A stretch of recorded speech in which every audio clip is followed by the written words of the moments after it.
if 99% of work goes in the bin, how do I normalize that? What metrics should juniors track for progress instead? So I think one important thing with anything new or creative, or whenever we have generative work to get to an outcome, it is a giant funnel. So in that, there is going to be a whole lot of process, a lot of volume in order to get to the really good bits.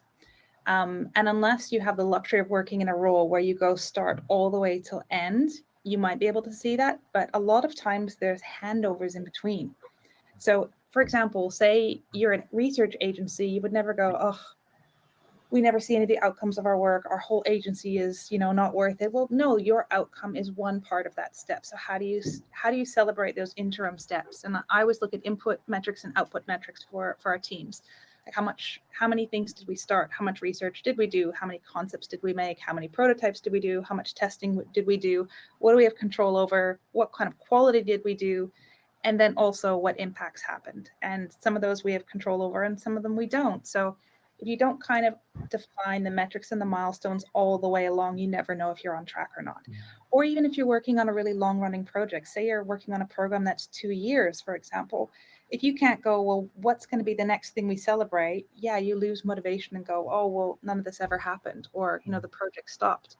But there's also intangibles, like, did you mobilize change for the business? Did you change hearts and minds? Did you get everyone aligned and see a reason for change? In addition to, your actual, say, campaign, being seen on a billboard. So I think that's really important to measure all of those things moving across. The other thing that I really appreciate where I work at Atlassian is that we measure people's performance based on their project impact, but also on craft.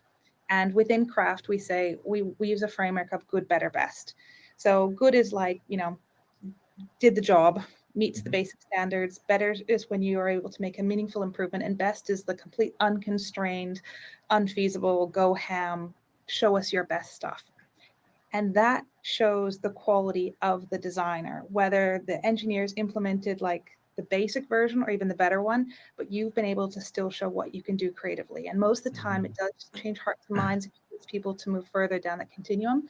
But your progress and your reward is also based on how great your best was, even though it's never built.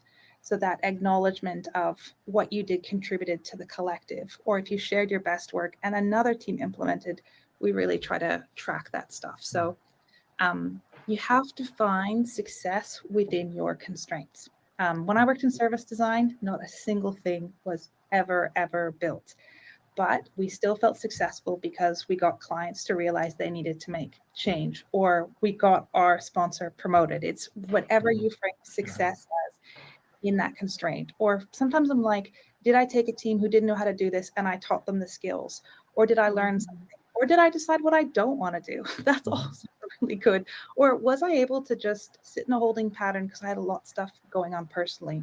You have to frame success in that situation and keep framing it so that you can see progress for yourself and feel happy. And if you're a leader, it's on you to also do this for your team. Yeah, that's excellent. I think the other part of this question is this team element, because as a junior, like you've just spent all your time in university or college or whatever it might be, and then you're trying to get out there and put yourself out there. It's all about you, and it's all about, and so you've had control over your work to some extent as well. But then you get into a team, it's not about you anymore. It's like, what did the team achieve? And so tracking things of like, yes, 99% of my work went in the bin, but actually overall our team achieved this, as you were just kind of pointing out as well. And then you can find the bits that you contributed to within that. But it is this delicate balance of like, is it all about me or is it all about what we achieved together? Sometimes it's like, I did a great thing for my portfolio and it'll never see the light of day. But then when you share that portfolio, be like, this was not in my control, but I did some really cool stuff. Yeah, exactly.